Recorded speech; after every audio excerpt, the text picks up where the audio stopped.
সাইয়েদনা সুলাইমান আলাইহিস সালাম জামানাতে ওনার এক ওয়াজির ছিল, মন্ত্রী। ওই মন্ত্রীকে নিয়ে উনি বৈঠক করতেন। ওনার সময় উনি মালাকুল মাউতের সাথে বৈঠক করতেন। শুনতেছেন? আপনাদের মনোযোগ আছে তো? উনি বৈঠকে বসেছেন, মালাকুল মাউতও বসা, ওয়াজিরও বসা। হঠাৎ মালাকুল মাউত ওয়াজিরের দিকে বড় বড় চোখ করে তাকাচ্ছে।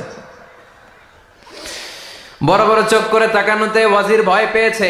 হঠাৎ মালাকুল মাউত চলে গেল। ওয়াজির বলে, ও সুলাইমান আলাইহিস সালাম, এই যে লোকটা বড় বড় চোখ করে আমার দিকে তাকালো, এটা কে? সাইয়েদনা সুলাইমান বলে, হাদা মালাকুল মাউত। যে বর্ণনাটা বলছি এটা হাদিস না, এটা হচ্ছে ইসরাইলিয়া, জিউস ট্র্যাডিশন।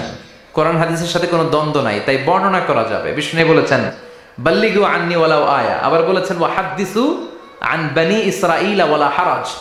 বনি ইসরাইলের ট্র্যাডিশন বর্ণনা করো, জিউস ট্র্যাডিশন বর্ণনা করো, এতে কোনো সমস্যা নাই। ওয়াজির বলে, ও সাইয়েদনা সুলাইমান, বড় বড় চোখ করে যে তাকালো লোকটাকে? সাইয়েদনা সুলাইমান বলে, হাদা মালাকুল মাউত, এটা মৃত্যুর ফেরেশতা। ওয়াজিরের কলিজায় পানি নাই। এটা কি ফেরেশতা? শুনে তো পিলে চমকে গিয়েছে। কয় কি? মালাকুল মাউত তো আমার চিনে ফেলাইছে, বাড়ি চিনে ফেলছে, আমার খবর আছে। সাইয়েদনা সুলাইমান আলাইহিস সালাম জিনদেরকে দিয়ে কাজ করাতেন, মেঘমালাকে দিয়ে কাজ করাতেন, বিশাল সিংহাসন নিয়ে পৃথিবীর প্রাচ্য থেকে পাশ্চাত্যে ঘুরে বেড়াতেন। সাইয়েদনা সুলাইমানকে ওয়াজির বলে, ও সুলাইমান, মেঘমালাকে আদেশ করে দেন, আমি আর এই ফিলিস্তিনের ভূখণ্ডে থাকতে চাই না। আকাশের মেঘমালার উপরে আমারে বসিয়ে দেন, আর বলে দেন আমারে নিয়ে যেন আকাশের মেঘমালা হিন্দুস্তানের ওই দূর পর্বতে রেখে আসে। আকসা আল হিন্দ, হিন্দের সবচেয়ে দূরবর্তী জায়গায় যেন আমার রেখে আসে। সাইয়েদনা সুলাইমান বললেন, আকাশের মেঘ যাও, আমার ওয়াজিরকে নিয়ে হিন্দুস্তানের একটা উপদ্বীপে রেখে আসো। রেখে আসা হলো। কিছুক্ষণ পর মালাকুল মাউত সাইয়েদনা সুলাইমানের কাছে হাজির। সাইয়েদনা সুলাইমান বললেন, ও মালাকুল মাউত, কই ছিলা? কই, একটু আগে হিন্দুস্তান থেকে আপনার ওয়াজিরের রূহ কবজ করে আসছি।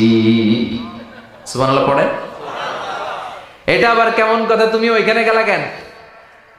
কয়, রব্বুল আলামিন কিছুক্ষণ আগে আমার কাছে পয়গাম পাঠিয়েছে, যাও সাইয়েদনা সুলাইমানের ওয়াজিরের রূহটা কবজ করো।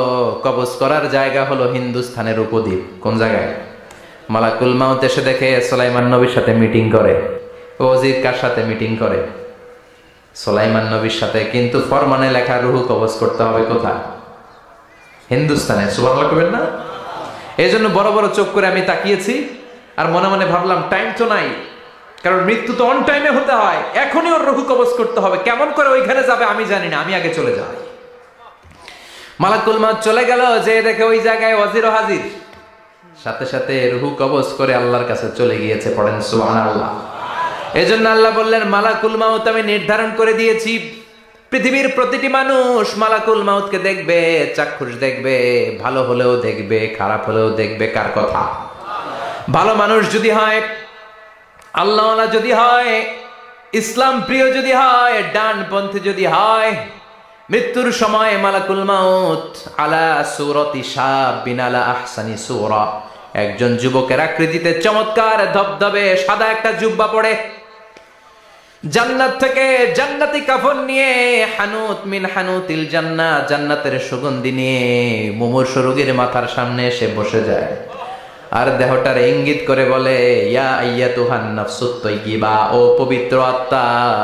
আরেক বর্ণনায় এসেছে, ইয়া আইয়াতুহান নাফসুল মুতমাইন্নাহ, ও প্রশান্ত আত্মা, উখরুজি ইলা মাগফিরাতিম মিনাল্লাহ, আল্লাহর ক্ষমার দিকে বের হয়ে আসো। উখরুজি ইলা মাগফিরাতিম মিনাল্লাহি ওয়া রিদওয়ান, আল্লাহর ক্ষমার সন্তুষ্টির দিকে রূহটা বের হয়ে আসো। স্মুথলি বলার সাথে সাথে মুমিনের দেহ থেকে রূহটা বের হয়ে আজরাইলের হাতে চলে যায়। স্মুথলি বলার সাথে সাথে স্বাচ্ছন্দ্যে, আনন্দে মুমিনের দেহ থেকে রূহটা সা করে বের হয়ে মালাকুল মাউতের হাতে এসে পড়ে। পড়েন সুবহানাল্লাহ। আল্লাহ এমন মৃত্যু তুমি আমাদের নসিবে রেখে দিও। চিৎকার করে পড়েন আমিন। আর যারা ইসলাম মানে নাই, আর যারা কোরআন মানে নাই, আর যারা দিন কায়েমের আন্দোলন করে নাই, দিনকে ভালোবাসে নাই, বাম আর রামপন্থী ছিল, নাস্তিক ছিল, ইসলাম বিরোধী ছিল, তাদের কাছেও মালাকুল মাউত আসে কি আসে না? চিল্লায় বলে না, আসে কি আসে না? তাদের কাছেও আসে, কিন্তু আলা সূরাতি আকবাহি রাজুল, একজনের চেহারা যত ভয়ঙ্কর হতে পারে, যত নিকৃষ্ট হতে পারে, এরকম ভয়ঙ্করতম নিকৃষ্ট দুর্গন্ধওয়ালা একটা চেহারা নিয়ে আসে। রিজলাহু ফিল আরদ, পা থাকে জমিনে, রাসুহু ফিস সামা, হাদিসের বর্ণনা, পা দুইটা জমিনে, মাথা আকাশে। এসে ধমক দিয়ে জালিমের মাথার সামনে এসে বলে, ইয়া আইয়াতুহান নাফসুল খাবিসা, হে পাপাত্তা, হে অপবিত্র আত্মা, উখরুজি ইলা সাখাতিল্লাহি ওয়া গাদাবিহি, আল্লাহর রাগের দিকে, আল্লাহর অসন্তুষ্টির দিকে বের হয়ে আয়। মালাকুল মাউতের এই অর্ডার পাওয়ার সাথে সাথে রুহটা কিন্তু বের হয় না। মুমিনের রুহকে ডাক দিলে যেমনি স্মুথলি বের হয়, কাফিরের রুহ এভাবে বের হয় নাকি? কথা বলেন। রুহটা ডানে যায়, ফাতাতাফাররাক, একবার রুহটা ডানে যায়, আবার রুহটা বায়ে যায়, আবার সামনে যায়, পায়ে যায়, হাতের মধ্যে ঢুকে ডানে বায়ে যায়। মালাকুল মাউত আবার ধমক দিয়ে বলে, ইয়া আইয়াতুহান নাফসুল খাবিসা, পাপাত্তা, বের হয়ে আয়।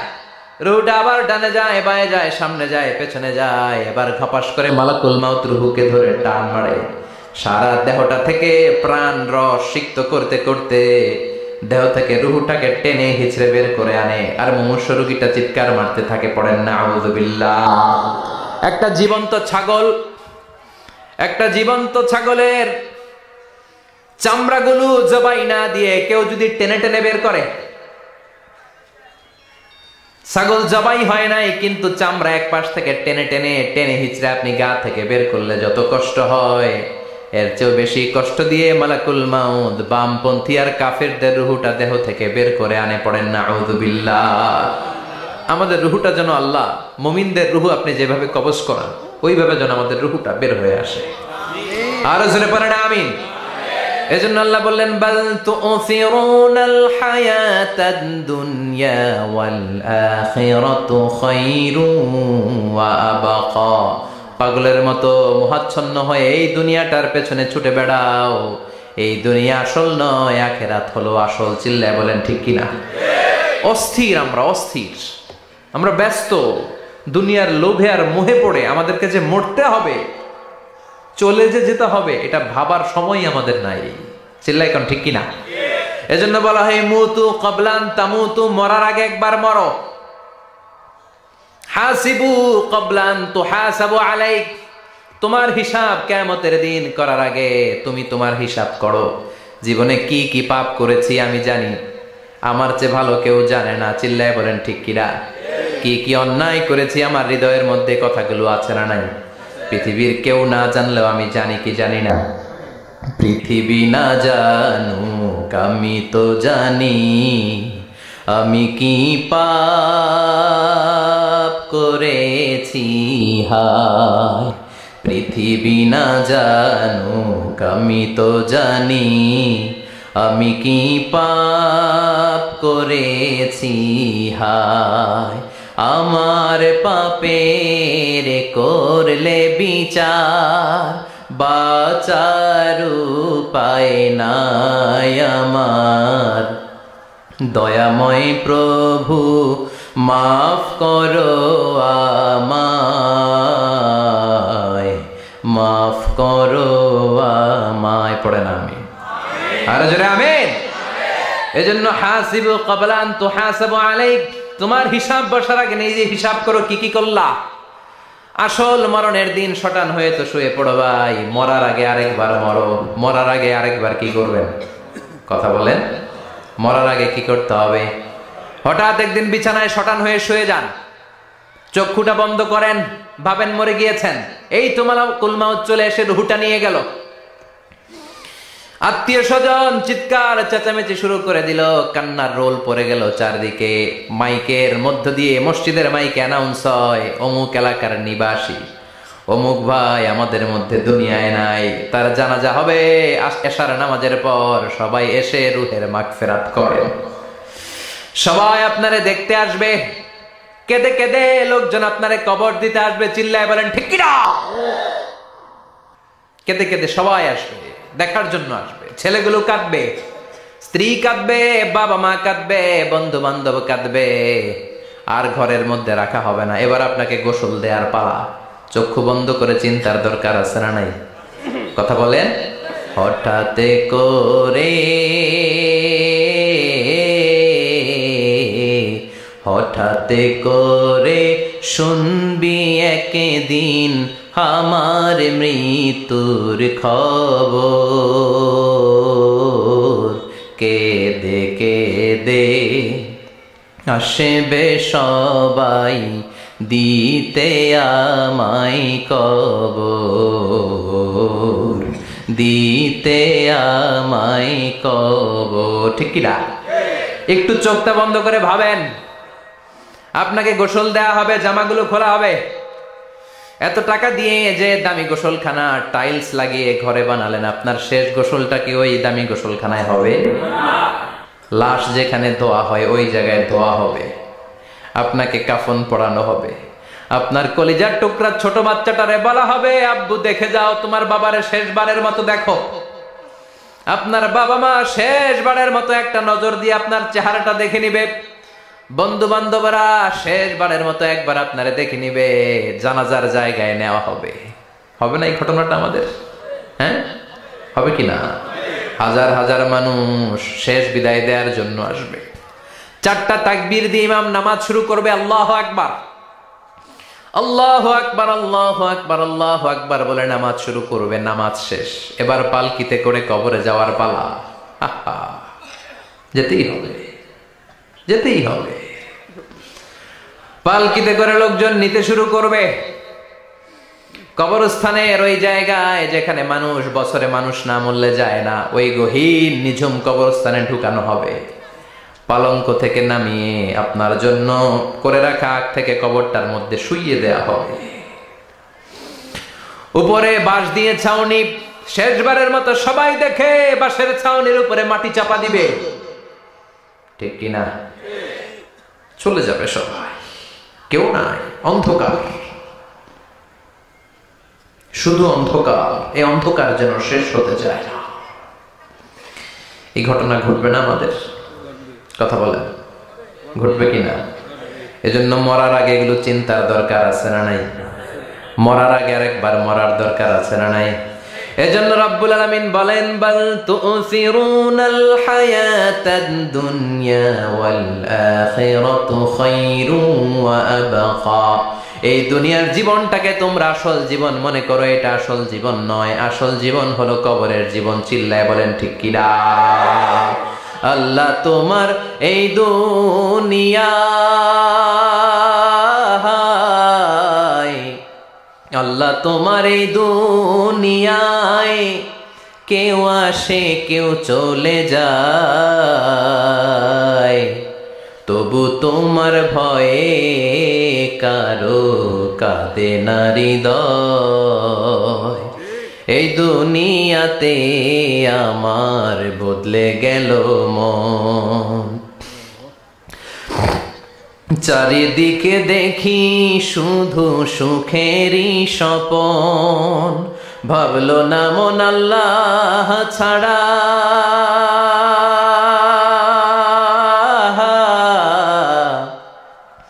ভাবলো না মন আল্লাহ ছাড়া নেই কোনো উপায়, তবু তোমার ভয়ে কারো কাঁদে না হৃদয়। ঠিক কিনা? আসে আর চলে যায়।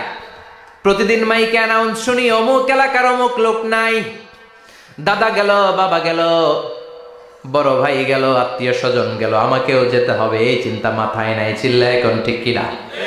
এজন্য লাইফটা হলো one time, one chance, second কোনো চান্স আপনাকে দেয়া হবে নাকি? কাফেররা বলবে, ইয়া রাব্বি আরেকটা সুযোগ দেন, লাউ আন্না লানা কাররা ইয়ানি মাররা, আল্লাহ আরেকটা সুযোগ যদি পেতাম দুনিয়াতে ভালো করে আসতাম। আল্লাহ বলবেন, ইন্নাহা কালিমাতুন কাইলুহা, এটা শুধু তাদের মুখের কথা, তাদেরকে আবার সুযোগ দিলেও তারা কিচ্ছু করবে না। চিল্লায় এখন ঠিক কিনা? এজন্য একটা চান্স আমরা পেয়েছি, এই দুনিয়ার ওয়ান চান্সে আমরা ভয় পাবো একজনকে। চিল্লায় বলেন তিনি কে? আল্লাহ। এজন্য যেতে আমাদেরকে হবে, এই মরণ থেকে পালানোর কোনো সুযোগ। আখিরাতে একটার পরে একটা অনেকগুলো স্টেশন আপনাকে পার হতে হবে। প্রথম স্টেশনটার নাম হলো কবর। প্রথম স্টেশনের নাম কি? এই কবর নামক স্টেশনে যদি আপনি মাফ পেয়ে যান, সামনের সব স্টেশনগুলোতে মাফের ব্যবস্থা করবে কে? আল্লাহ। আর কবর নামক স্টেশনে যদি ধরা খেয়ে যান, আপনার মায়ের আছে না নাই? লাশটাকে যখন রাখা হয়, লাশটা চিনে কে আমারে রাখলো, কে আমাকে ধৌত করলো, কে আমারে কাফন পড়ালো? এজন্য বিষ্ণুই বলেছেন, মুমূর্ষের সামনে বসে বসে পড়ো লা ইলাহা ইল্লাল্লাহু মুহাম্মাদুর রাসূলুল্লাহ লাকিনু মাউতাকুম লা ইলাহা ইল্লাল্লাহ। মুমূর্ষের সামনে দাঁড়িয়ে দাঁড়িয়ে পড়ো লা ইলাহা ইল্লাল্লাহ। এই লা ইলাহা হচ্ছে জীবিতদের জন্য কালিমা, আর আমরা মরার পরে এই জিকির করি, ঠিক কি না? আমাদের দেশের অনেক জায়গায় লাশ নিয়ে কবরে যাওয়ার সময় লা ইলাহা পড়ে না। না, এটা আগের জিকির, মরার আগের জিকির। মরার আগে আপনাকে অ্যানাউন্সমেন্ট দিতে হবে আল্লাহ ছাড়া কোনো ইলাহ নাই, বিশ্বনবী হচ্ছেন শেষ নবী এবং রাসূল। চিল্লায় বলেন ঠিক কি না? লাশটাকে যখন রেখে দেয়া হয়, বিশ্বনবী যত মানুষকে কবরে রেখেছেন তারপরে দাঁড়িয়েছেন আর বলেছেন ইস্তাগফিরু লিআখিকুম, তোমার ভাইদের জন্য তোমরা দোয়া করো। ফাইন্নাহুল আনা ইউসআল, এখনই তাকে কবরে সওয়াল করা হবে। কবরে প্রশ্ন আছে না নাই? কথা বলেন। বিশ্বনবী খাদিজাতুল কুবরা, ওনার প্রথম স্ত্রী খাদিজাতুল কুবরা তাহেরাকে কবরের মধ্যে রেখে দিয়ে কাঁদতে শুরু করলেন, চোখের পানি ছেড়ে অনেক দোয়া করলেন। দোয়া শেষে সব সাহাবারা ঘরে ফিরে যায়, বিশ্বনবী যায় না। সাইয়েদনা আবু বকর বললেন, ও নবী চলেন ঘরে যাই। অনেক তো দোয়া করলেন, বিশ্বনবী বললেন, আবু বকর তুমি যাও, আমি যাব না। এইটা সাধারণ মহিলা না, এটা বিপদের দিনের সঙ্গিনী খাদিজা। মক্কায় যখন আমার কেউ ছিল না, খাদিজা আমারে ভুলে নাই। 3 বছর কাফিররা আমাকে জেলখানায় বন্দি রেখেছে, নাম শিয়াবে আবি তালেবের জেলখানা। আমার স্ত্রী ওই জেলখানার জীবনেও আমারে ছাড়ে নাই, আমার সাথে 3 বছর খাদিজাও জেল খেটেছে। এই একটাই মহিলা, যেই মহিলাকে আল্লাহ আরশের উপর থেকে সালাম দিয়েছে, মহিলাটার নাম খাদিজা। আল্লাহু আকবার। আমার সব সন্তান আল্লাহ খাদিজার পেট থেকে দিয়েছে। ফাতেমাতুজ জোহরা খাদিজার মেয়ে, জাইনাব খাদিজার মেয়ে, উম্মে কুলসুম খাদিজার মেয়ে, রুকাইয়া খাদিজার মেয়ে, আবুল কাসেম বিশ্বনবীর ছেলে খাদিজার ছেলে, আব্দুল্লাহ যাকে তাইয়্যিব এবং তাহের নামে আমরা চিনি, সেও খাদিজার ছেলে। সুবহানাল্লাহ। ও আবু বকর, আমার এই কলিজার টুকরা প্রিয়তমা খাদিজারে রেখে দিয়ে কেমনে বাসায় যায়? তুমি যাও, আমি দাঁড়িয়ে থাকবো। এখনই মুনকার নাকির এসে খাদিজারে প্রশ্ন করবে, আমি দেখবো খাদিজা উত্তর দিতে পারে কিনা। আর প্রশ্নের উত্তর যদি ভুল করে ফেলে, কবরের উপর থেকে আমি নিজে প্রশ্নের উত্তর দিয়ে দেব। সাইয়েদনা জিবরাইল বললেন, নবী আপনারা দাঁড়িয়ে থাকার দরকার নাই, আবু বকরের সাথে ঘরে চলে যান। আল্লাহ জানিয়ে দিয়েছে, খাদিজার কবরের প্রশ্নে যদি কোনো সমস্যা হয়, আরশের উপর থেকে খাদিজার প্রশ্নের জবাব আল্লাহ নিজে দিয়ে দিবে। এজন্য কবরের আযাব থেকে বিশ্বনবী পানাহ চেয়েছেন। বিশ্বনবী বলেছেন, আল্লাহুম্মা ইন্না নাউযু বিকা মিন আযাবিল কবর। ও আল্লাহ, কবরের আযাব থেকে তুমি আমাদেরকে বাঁচাও। পড়েন আমিন। কবরে মুমিনদেরকে 4টা প্রশ্ন করা হবে, কাফিরদেরকে 3টা প্রশ্ন। চিৎকার করে বলেন, মুমিনের প্রশ্ন কয়টা? আর জোরে বলেন। প্রথম প্রশ্ন, মার রব্বুক, তোর রবের নাম কি? আমরা কি বলবো? আল্লাহ আমারে রব, এই রবি আমার সব, দমে দমে তনু মনে তারি অনুভব। আল্লাহ আমারে রব, এই রবি আমার সব। পড়েন আমিন। দ্বিতীয় প্রশ্ন, আমার দিন, উত্তর দিনের নাম কি? ধর্মের নাম কি? তৃতীয় প্রশ্ন, মান হাযার রাজুল, এই লোকটাকে কে? আমরা বলবো মুহাম্মদ সাল্লাল্লাহু। 3টা প্রশ্নের উত্তর যখন আপনি কবরে করে দিতে পারবেন, অতিরিক্ত একটা প্রশ্ন, ওয়ামা ইলমুক, এই যে 3টা প্রশ্নের উত্তর পাল্লা, কেমন করে উত্তর জানলা? কোত্থেকে শিখেছো? নকল করে আনছো কাফনের কাপড়ে? পরীক্ষার হলে নকল আছে না নাই? হাতে নকল আছে না? পায়ে নকল, মোজার ভিতরে নকল আছে না নাই? মোবাইলে নকল আছে না নাই? নকল থেকে আল্লাহ তুমি বাঁচাও। আরো আসতে কোন আমি। কিভাবে জানলা? কেমন করে 3টা প্রশ্নের উত্তর শিখলা? What is the source of your knowledge? তথ্যসূত্র কি? আপনাকে বলতে হবে, আমি যেই কিতাবটা থেকে শিখেছি কিতাবটার নাম কি? চিল্লায় বলেন কি নাম? এই কিতাবটা হলো কোরআন। আপনাকে বলতে হবে, কোরআন থেকে আমি শিখেছি। বিশ্বনবীর হাদিস থেকে আমি শিখেছি, 4টা প্রশ্নের উত্তর যখন পারবেন ফেরেশতারা বলবে আহলান সাহালান, খোশামদেদ, কংগ্রেচুলেশন, বাহ বাহ, তুমি তো চমৎকার পেরেছো। ফায়ুফসাহু লাহু কবরুহু 70 দিরাআন, মুমিন বান্দার কবরটা 70 হাত লম্বা করে দেয়া হবে। ইফতাহু লাহু বাবুন ইলাল জান্নাহ, জান্নাতের দিকে তার কবর থেকে একটা দরজা বানিয়ে দেয়া হবে। জান্নাতের সুঘ্রাণ ঠান্ডা বাতাস এসে তার কবরের ভিতরে ঢুকতে শুরু করবে। ইউলবাসু লিবাস মিন আহলিল জান্নাত, জান্নাতীদের পোশাক তার গায়ের মধ্যে পরিয়ে দেয়া হবে। আল্লাহু আকবার। আর বলা হবে নাম কানাউমিল আরুস, বাসর রাতে বর যেমনি কনেকে নিয়ে ঘুমিয়ে যায় তুমিও একটা ঘুম দাও। আলহামদুলিল্লাহ পড়ে মুমিন বান্দা আনন্দের একটা ঘুম দিবে। ইসরাফিলের সিংগার আওয়াজ ছাড়া পৃথিবীর কোনো কিছুই তার আগে ঘুম ভাঙতে পারবে না। আল্লাহ আমরাও যেন সেদিন কবর একটা মজার ঘুম দিতে পারি, তুমি তৌফিক দাও। জোরে পড়েন আমিন। এবার বামপন্থী নাস্তিক আর কাফেরদের পালা, ইসলাম বিদ্বেষীদের পালা, আলেম ওলামাদের শত্রুদের পালা, ইসলামকে যারা বিজয়ী শক্তি হিসেবে মানতে পারে নাই তাদের পালা। চিল্লায় এখন ঠিক কিনা? ওদেরকেও একই প্রশ্ন, রব কে? ওরা বলবে আমি জানি না। আমাদের উত্তর আল্লাহ। ওরা বলবে আমি কিচ্ছু জানি না, আমি সব ভুলে গেছি, আমার মাফ করে দেন, আমি কিছুই জানি না। তবে আমি ইসলাম বিরোধীদের সাথে চলতাম, যারা ইসলাম রে বাস দিত আমি তাদের সাথে স্লোগান দিতাম। এরকম ডাকাইত আছে না নাই? দ্বিতীয় প্রশ্ন, আমার দিন ও তোমার ধর্মের নাম কি? কয় আমার ধর্ম নাই, আমার ধর্ম কর্ম নাই, আমি খালি দুনিয়া কে মজা লেলো, দুনিয়া তোমারই হ্যায়, আমি খালি দুম্মা চলে দুম। আছে না নাই? আমি শুধু মৌজ মাস্তিতে ব্যস্ত ছিলাম, আমার দুনিয়া নাই, দিন নাই, আখেরাত নাই, রবকে আমি জানি না, ধর্মকে জানি না। ইসলাম বিরোধী রাজনীতি আমি করতাম, মাও সেতুংয়ের রাজনীতি, কার্ল মার্কসের রাজনীতি, বুশের রাজনীতি, ডোনাল্ড ট্রাম্পের রাজনীতি, বামপন্থীদের রাজনীতি। চিল্লায় এখন ঠিক কিনা? কোনো ধর্ম নাই। এই লোকটাকে চিনো কিনা বলো। বিশ্বনবীর চেহারা দেখিয়ে বলা হবে এই লোকটাকে, কয় জানি না। এরে আমি মানতাম না, এরে আমি গালে দিতাম। এরকম জাহান্নামের নরকীট আর পিতৃ পরিচয়হীন জারদ সন্তান বাংলার দেশেও আছে না নাই? এই মহামানবটাকে গালি দিয়ে পৈশাচিক আনন্দ পায়। পত্রিকায় লিখে, ব্লগের মধ্যে লিখে, ইন্টারনেটে কার্টুন বানিয়ে বানিয়ে পৈশাচিক ফুর্তি করে। এগুলো জাহান্নামের কীট, এগুলো জারদ সন্তান, বাপ মায়ের ঠিক নাই। চিল্লায় এখন ঠিক কিনা? আমার নবীরে যারা গালি দেয় এগুলোর বাপ মায়ের ঠিক আছে? এগুলোর কোনো গোড়া আছে? এগুলোর কোনো শেকড় আছে? এগুলো আগাছা। চিৎকার করে বলো ঠিক কিনা? বলবে আমি জানি না। ফেরেশতারা বলবে দাঁড়া, আমরা জানি। তোর সাথে কেমন আচরণ করতে হবে আমাদেরকে ট্রেনিং দিয়েছে কে? এবার শুরু হবে মাইর। কি শুরু হবে? কথা বলেন, মাইর। ফায়ুদরাবু বিমা তারিকা মিন হাদিদ, লোহার হ্যামার দিয়ে শুরু হবে মাইর। এক একটা হ্যামারের বাড়িতে মাথাটা ফেটে চূর্ণ বিচূর্ণ হয়ে যাবে, দেহটা জামিনের ভেতরে 70 গজ ডুবে যাবে, দেবে যাবে। ওর চিৎকারে কবরস্থানটাও থারথার করে কাঁপবে। আবার জামিনকে বলা হবে ইলতাইমি, চাপা দে। জামিনে ঢুকে যাওয়ার পরে জামিনের এপাশ থেকে একটা চাপা, মাটি চাপা, বাম দিক থেকে মাটি চাপা, 2 চাপায় ডান দিকের পাজর বায়ে চলে যাবে, বাম দিকের পাজর ডানে চলে আসবে। ওর চিৎকারে কবরস্থানটা থারথার করে কাঁপবে।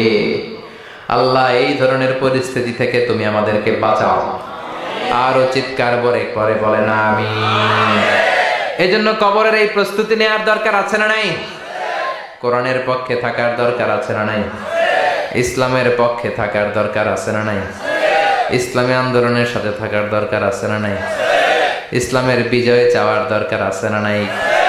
যে লোক ইসলামের বিজয় চায় না, যে লোক চায় না ইসলাম দিয়ে দেশ শাসিত হোক, যে লোক চায় না কোরআনটা সংসদ ভবনে নেতৃত্ব দেয়, তার অন্তরে ঈমান থাকতে পারে নাকি? চিল্লায় বলেন পারে?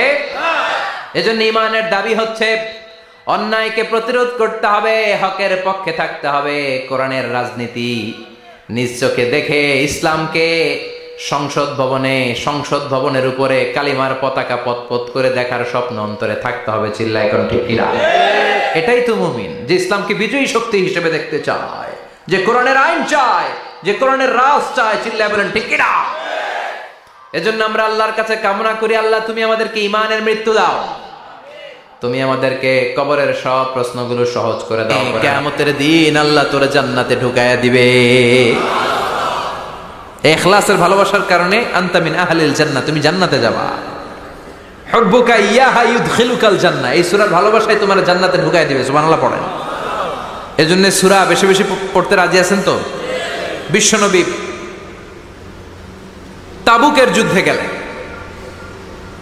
তাবুকের ময়দানে বিশাল যুদ্ধের ময়দান, বিশ্বনবী 30,000 সৈন্য নিয়ে গিয়েছেন, আর খ্রিস্টানদের সৈন্যদের সংখ্যা হচ্ছে প্রায় 40,000। কিন্তু বিশ্বনবী যুদ্ধে এসেছেন শুনে খ্রিস্টান বাদশা দৌড়, সৈন্যবাহিনী নিয়ে সব পালায় গেছে। যুদ্ধ ছাড়াই বিশ্বনবীর বিজয় দিছে কে? বিশ্বনবী তো মহাখুশি, আল্লাহর শুকরিয়া আদায় করলেন। যুদ্ধের ময়দানে বিশ্বনবী দাঁড়িয়ে আছেন, হঠাৎ দেখলেন সাইয়েদনা জিব্রাইল আকাশ থেকে জমিনে নেমে আসছে। জিব্রাইলকে আল্লাহ তাআলা 600 পাখা দিয়েছিলেন। সহিহ মুসলিমের বর্ণনা, রাআ রাসূলুল্লাহি জিবরিলা ওয়া লাহু 600 জানাহ। 600 পাখা, কয়শো? 600 পাখা মেলে সাইয়েদনা জিব্রাইল নেমে আসছেন। ওনার পাখার কারণে সূর্যের আলো পৃথিবীর মধ্যে পড়তে বাধা সৃষ্টি হচ্ছে। অন্ধকার দেখে বিশ্বনবী তাকিয়ে দেখে জিব্রাইল একা না, জিব্রাইলের সাথে হাজার হাজার ফেরেশতার বহর। বিশ্বনবী বললেন, কত ফেরেশতা এসেছে? কয় 1,40,000। সাইয়েদনা জিব্রাইল বললেন, ও নবী, আপনি যুদ্ধের ময়দানে আল্লাহর শুকরিয়া করেন, আর ওই মদিনাতে আপনার কলিজার টুকরা সাহাবী মুআবিয়া ইবনে মুআবিয়া আল মুজানি একটু আগে শেষ নিঃশ্বাস ত্যাগ করেছে গো নবী। বিশ্বনবী পড়লেন, ইন্না লিল্লাহি ওয়া ইন্না ইলাইহি রাজিউন। সাইয়েদনা জিব্রাইল বলেন, নবী, এইমাত্র মুআবিয়া ইবনে মুআবিয়া আল মুজানি দুনিয়া থেকে বিদায় নিয়েছে, আপনি কি তার রুহের মাগফিরাতের জন্য গায়েবানা জানাজা পড়বেন না? বিশ্বনবী বললেন, অবশ্যই পড়ব। সাহাবাদের মধ্যে ঘোষণা দিয়ে দিলেন, সবাই ওযু করে আসো, যুদ্ধের ময়দানে আল্লাহ আমাদেরকে বিজয় দিয়েছে, আর খবর পেলাম মদিনাতে আমার সাহাবা মুআবিয়া ইন্তেকাল করেছে, মুআবিয়ার রুহের মাগফিরাতের জন্য আমরা গায়েবানা জানাজা পড়ব। পড়েন সুবহানাল্লাহ। গায়েবানা জানাজা কি বুঝেন? লাশ থাকে না সামনে, লাশ নাই, 4 তাকবীরে এটা আপনি পড়তে পারেন, এটা আপনি পড়তে পারবেন। লাশ নাই কিন্তু তার জন্য দোয়ার জন্য পড়তে পারবেন। জানাজা মানেই দোয়া, দোয়া লিল মাইয়িত। 4টা তাকবীর আপনি অনেক দোয়া করছেন এই মরা লাশের জন্য, এটা তো অর্থ তো বোঝে না, এই জন্য জানাজার পরে আবার হাত তুলে দোয়া করা লাগে আমাদের, কারণ কি দোয়া করছে এটা বুঝি নাই, বুঝলে কিন্তু আর লাগতো না, ঠিক কিনা? বিশ্বনবী সাহাবাদের নিয়ে দাঁড়ালেন, লম্বা লম্বা কাতার হলো। সাহাবীদের কাতারের শেষে সাইয়েদনা জিব্রাইল 1,40,000 ফেরেশতাদেরকে নিয়ে জানাজায় শরীক হলেন।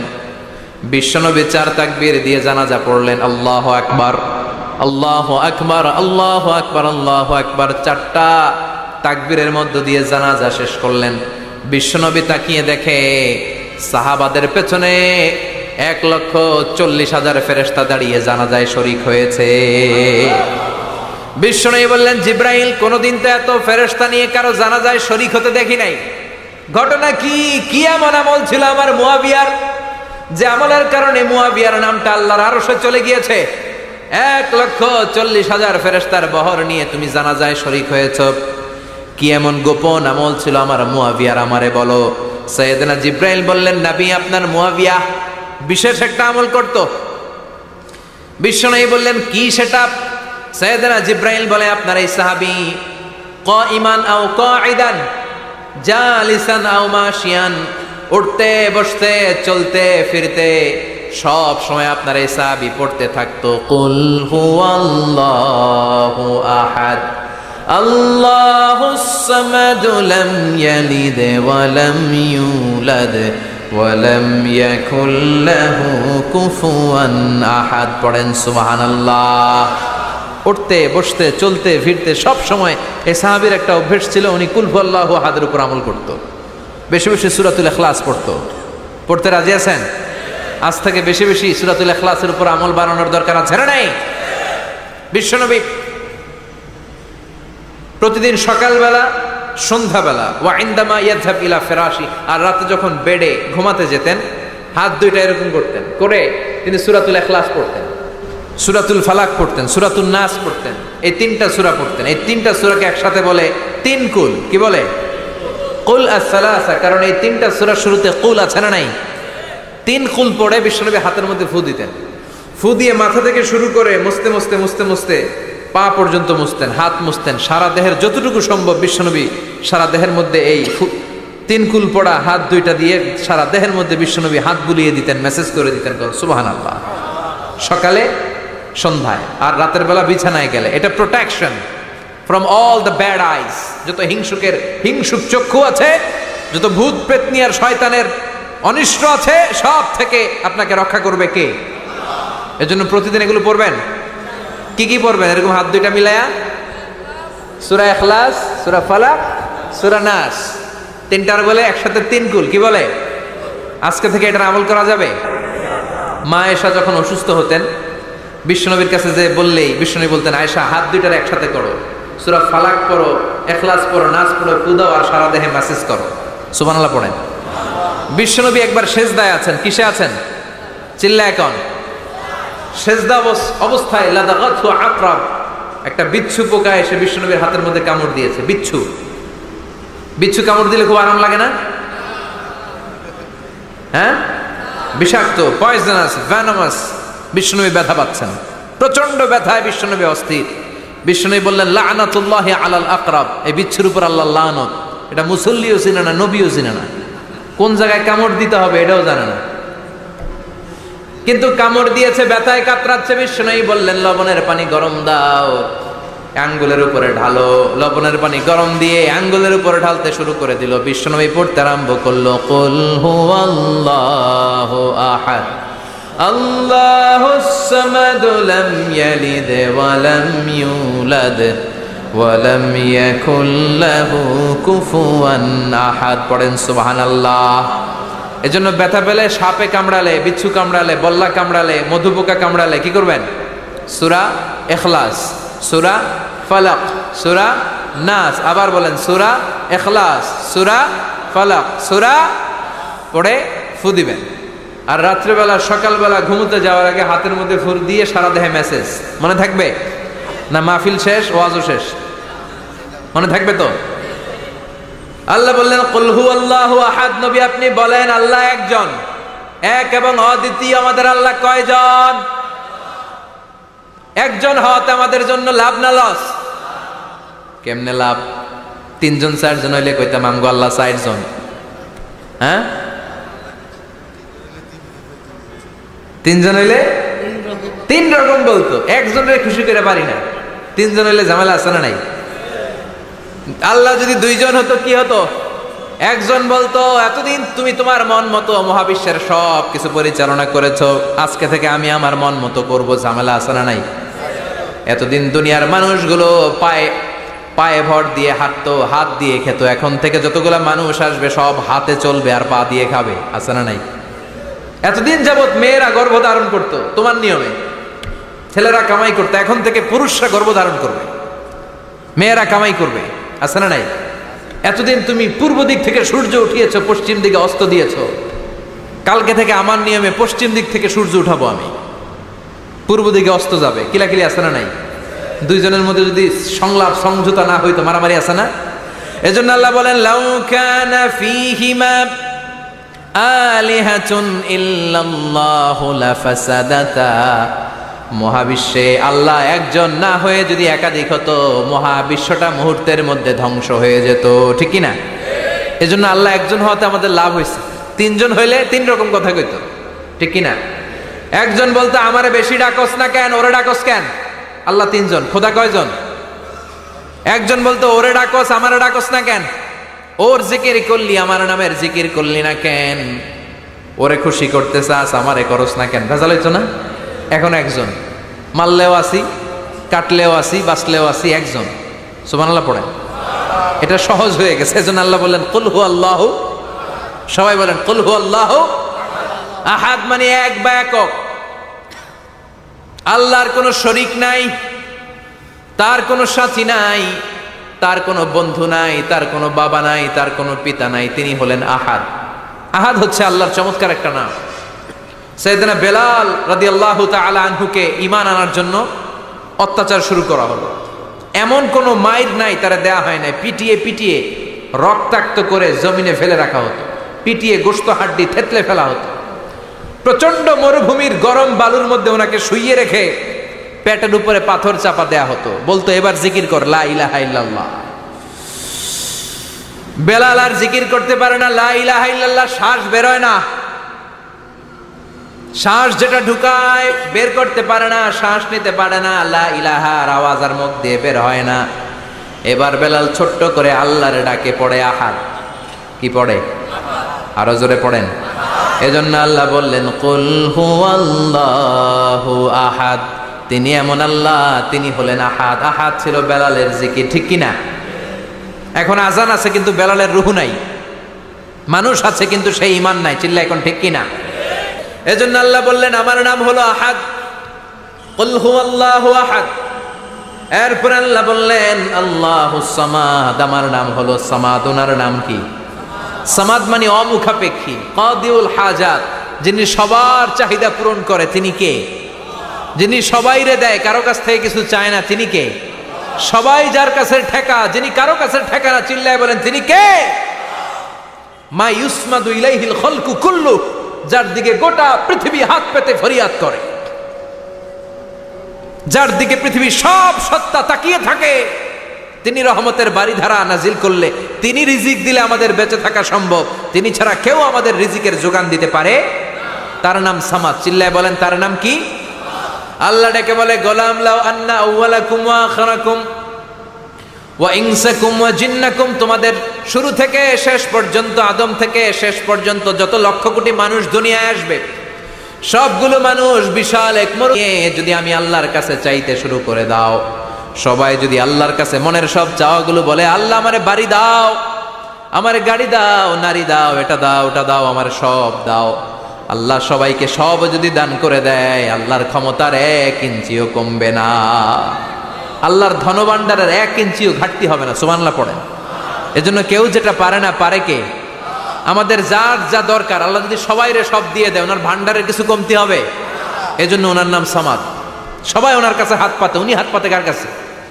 কথা কন। সবাই ওনার কাছে ঠেকা, উনি ঠেকা কার কাছে? এজন্য আল্লাহ বললেন কুল হুয়াল্লাহু আহাদ আল্লাহুস সামাদ লাম ইয়ালিদ ওয়া লাম ইউলাদ ওয়া লাম ইয়াকুল লাহু কুফুয়ান আহাদ। লাম ইয়ালিদ ওয়া লাম ইউলাদ, তিনি জন্ম দেয়ও নাই, জন্ম নেয়ও নাই। সুবহানাল্লাহ পড়েন। আমার বাবা আছে না? আপনার বাবা আছে না?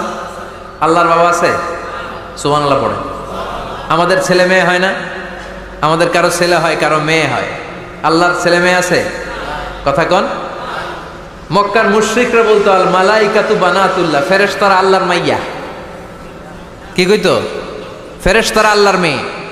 আর বলতো সাইয়েদনা উযাইর আলাইহিস সালাম আল্লাহর ছেলে, সাইয়েদনা ঈসা আলাইহিস সালাম আল্লাহর ছেলে, ফেরেশতারা হলো আল্লাহর মেয়ে। আল্লাহ বলে ভুল বললি, লাম ইয়ালিদ ওয়া লাম ইউলাদ। সুবহানাল্লাহ। তার কোনো নসবনামা নাই, আমাদের নসবনামা আছে। আমার নাম মিজান, বাবার নাম আলী আহমদ, দাদার নাম জাইনুল আবেদিন, তার বাবা মাকরাম, তার বাবা অমুক সমুক। আছে না নাই? আপনার নাম কি? আপনার আব্বার নাম কি? তার বাবার নাম হাসাদ আলী, ওনার বাবার নাম? আপনার আব্বার নাম? হ্যাঁ, মমতাজ উদ্দিন। বাবার নাম কেরামত আলী। দাদার নাম? খায়া ফলাইছে, মনে থাকে না আমাদের। বিশ্বনবীর বাবার নাম আব্দুল্লাহ, তার বাবার নাম আব্দুল মুত্তালিব, ওনার বাবার নাম হাশিম, ওনার বাবার নাম কিলাব, মুররা, গালেব, ফেহের, এভাবে যেতে যেতে আদনান, যেতে যেতে ইসমাইল, যেতে যেতে ইব্রাহিম আলাইহিস সালাম, যেতে যেতে শীস, যেতে যেতে আদম আলাইহিস সালাম। এটা বিশ্বনবীর নসবনামা, ঠিক কিনা? আমাদের নসবনামা থাকে, আমাদের বংশ পরিক্রমা থাকে। আমার নাম অমুক, বাপের নাম অমুক, দাদার নাম অমুক। তো আল্লাহর নাম আল্লাহ, আল্লাহর বাপের নাম কি? আল্লাহর দাদার নাম আছে? আছে। এজন্য আল্লাহ বললেন লাম ইয়ালিদ ওয়া লাম ইউলাদ ওয়া লাম ইয়াকুল লাহু কুফুয়ান আহাদ। আল্লাহু আকবার। ওয়ালাম ইয়াকুল লাহু কুফুয়ান আহাদ, মহাবিশ্বে তার মতো কেউ নাই, তিনি তার মতো। লাইসা কামিসলিহি শাই, কেউ তার মতো নয়, তিনি তার মতো। সুবহানাল্লাহ। তার মতো ক্ষমতায়, তার মতো শক্তিতে, কুদরতে মহাবিশ্বে দ্বিতীয় কোন সত্তা আছে? সৌন্দর্যে আল্লাহর চেয়ে সুন্দর কেউ আছে? কথা কন।